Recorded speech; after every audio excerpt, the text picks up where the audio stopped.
Cat के अंदर mostly 4 question का आरसी आता है, ठीक है। ऐसे करके आपको 4 क्वेश्चन के 4 रीडिंग कॉम्प्रिहेंशन 16 क्वेश्चन आते हैं। Over a period of time CAT has slightly change themselves as well, and ऐसा भी हो चुका है 4 क्वेश्चन का आरसी एंड 6 क्वेश्चन का RC.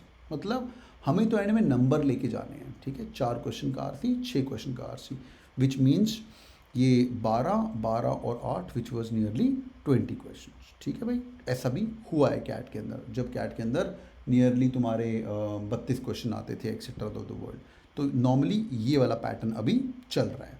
If they want to change they can do 4 question 5 question 4 question 5 question as well, okay, which means 18 total question.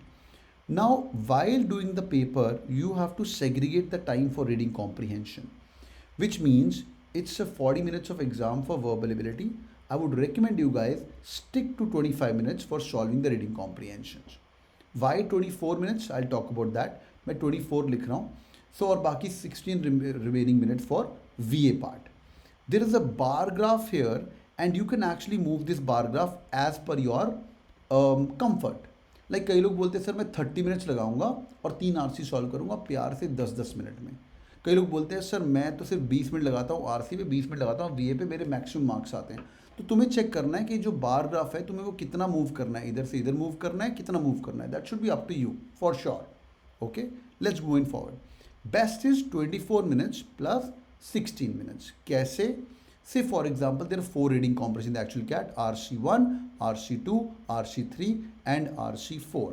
We don't have to solve all the 4 reading comprehension. Even a CAT topper rank 1 doesn't solve it. You have to solve maximum of 3 RC, which means अगर 4 question का RC है, मेरे को 8 minute के अंदर एक RC तक solve करने की स्पीड चाहिए. 8 मिनट, 8 मिनट और 8 minute. And you have to start solving this reading comprehension at this speed. जितने क्वेश्चन उतना double number of time. In 8 minutes, you should be able to solve, read, solve, attempt, leave. Whatever you want to do, you should be able to do that in 8 minutes of time. That's objective number 1. चौथा RC हमें ignore करना है. Step number 1, first 1 minute के अंदर you will click on the green button at the top. Green button लोगों को पता नहीं होता है पहले तो. बहुत सारे लोग मुझे थैंक यू बोलते हैं. मैं यूट्यूब पे बताता हूँ, तुम्हें आज ही बता रहा हूँ. ऊपर एक ग्रीन बटन होता है जहाँ पे तुम कंप्लीट पेपर खोल सकते हो. Rather than clicking on question reading, पूरा पेपर खुल जाता है पीडीएफ. किस किस को पता है? Just type in yes no yes no yes no. जिसने कैट दिया होगा उसको तो पता होता है. हाँ भाई, yes no yes no yes no. Okay, yes yes yes yes, no no no no, yes yes yes, good. ये देखो मैं तुम्हारे नंबर बता दिए. Green button is when you click on this green button, you can see the entire paper. Practice in the first 2 minutes and mark your answers E, M, D.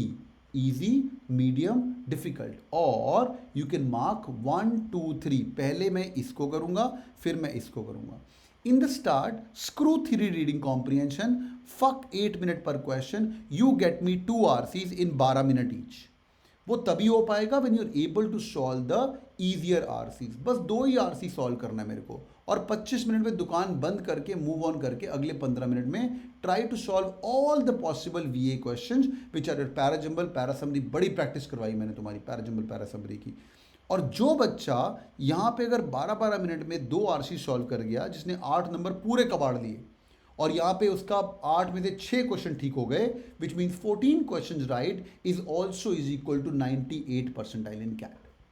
So this is our final goal of time management of the exam. CAT is not a reading comprehension or verbal ability test. It's a time management exam. Quick 5-second check. Are you guys with me? Final goal, 3 RCs have to be told. So start with 1 RC. इसको mock के अंदर practice करेंगे और आगे बढ़ते जाएंगे.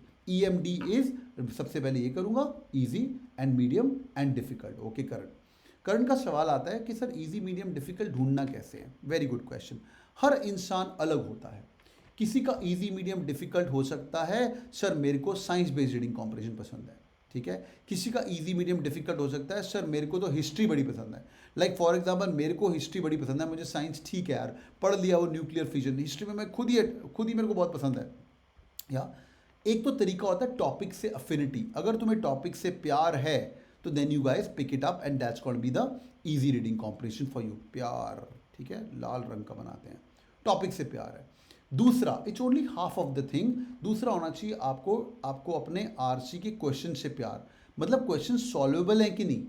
यार topic तुम्हारा फेवरेट है, science based, AI, sci-fi, Terminator movie का टाइप टॉपिक है, या मसल का कोई हेल्थ बेस्ड टॉपिक है अगर आप डॉक्टर है तो, या मेडिसिन का टॉपिक है, जो भी पढ़ा हुआ है, या वॉर चल रहा है आजकल, वॉरफेयर का टॉपिक है, you love that. But when you go to the questions होते हैं, what do you think the author is thinking when Mahatma Gandhi's wife was thinking about someone else? Let me make it more complex. What do you think? What do you think the author is thinking? When Mahatma Gandhi was thinking, that what his wife ka son do is thinking. Punjabi, you know what his son do? I also don't know what his son do. Son do is, I think, uska some in-law, bhai in-law, ऐसा कुछ. ठीक है? How would I know? Inception, right? Inception. थोड़ा ध्यान से. These questions make your RC complex, but I'll make your life easy. तीन तरह के RC होंगे, तीन तरह के क्वेश्चन होंगे. पहला क्वेश्चन फैक्ट बेस्ड क्वेश्चन, ठीक है. दूसरी तरह क्वेश्चन होता है इन्फ्रेंस बेस्ड क्वेश्चन. तीसरा होता है standard question. Fact, inference, standard. How to make a more RC one? Number one is fact based. Mahatma Gandhi का जन्म स्थान जलंधर नहीं, पोरबंदर. ढूंढो, आंसर मार्क करो. दूसरा स्टैंडर्ड. स्टैंडर्ड मेरे फेवरेट है. सेंट्रल आइडिया क्या है, मेन थीम क्या है, मेन मुद्दा क्या है. इन्फ्रेंस, वो जो मैंने एग्जांपल दिया, what do you think when Mahatma Gandhi wife was thinking about inception, what do you think that author is thinking about that, what do you think that author would be doing if he would not be author of this paragraph, he would have written one more paragraph which will be following this paragraph. वो क्या होगा? ओ भाई hello, Mannu की पता भाई author अगला paragraph क्या लिखेगा भाई, समझ आ रही? This is crazy. So fact और standard tone of the RC क्या है, ये दोनों से अगर प्यार हो जाए, life is got be good. Quick 5 second check. Have you guys understood an overview of reading comprehension? Everyone all good? Yes और नो? ब्यूटीफुल है ना भाई, क्रेजी है ना.